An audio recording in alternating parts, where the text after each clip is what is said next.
তারপর আর কি এখানে সবার স্নান হয়ে গেছে, তারপর আমরা মন্দিরে ঢুকে গিয়েছি। মন্দিরটা জানো তো বেশ সুন্দর, কিন্তু ভেতরে ছবি তোলার কোনো পারমিশন নেই ঠাকুরের, তাই আমরা এখানে মন্দির দর্শন করে নিয়েছি। তারপর আমরা এখানে নেমে পড়েছি। আর দেখো আমরা নামছিলাম, আমার ক্যামেরা দেখে এরা আবার পোজ দিচ্ছিল। তারপর আমি বললাম ফটো তুলছি না, ভিডিও করছি। তো এখানে আমরা কিছু ফটো সেশন করে নিলাম। সবাই মিলে কোথাও আসলে না মনটা একদম ভালো হয়ে যায়। তো সেরকমই মন্দির দর্শন করে সবাইকে নিয়ে মনটা সত্যি খুব ভালো হয়ে গেল। তো এখন আমি মাকে বলছিলাম রানী রাসমণি ঘাটে আসলাম, ফুচকা পাড়ায় আসলাম, আর ফুচকা খাওয়াবে না? তো তখনই মাম জিজ্ঞাসা করলো যে ফুচকা এখানে 10 টাকার কটা দেয়। তো আমি যখনই বললাম 10 টাকার 10টা দেয়, মাম তো অবাকই হয়ে গেল।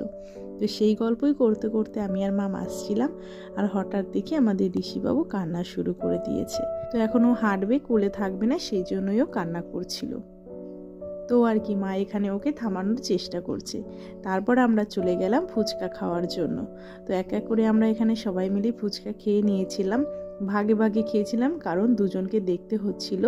তো এখানে দেখো চাটনি ফুচকাও নিয়ে নিয়েছিলাম, আর পাপড়ি চাট নিয়ে নিয়েছিলাম। তো সেগুলো শেষ করে বাড়ির দিকে যাওয়ার জন্য রওনা দিলাম। তারপর এখানে উঠে পড়েছি টোটোতে, আর এখানে আমরা এখন বাড়ি যাওয়ার জন্য রওনা দিয়েছি।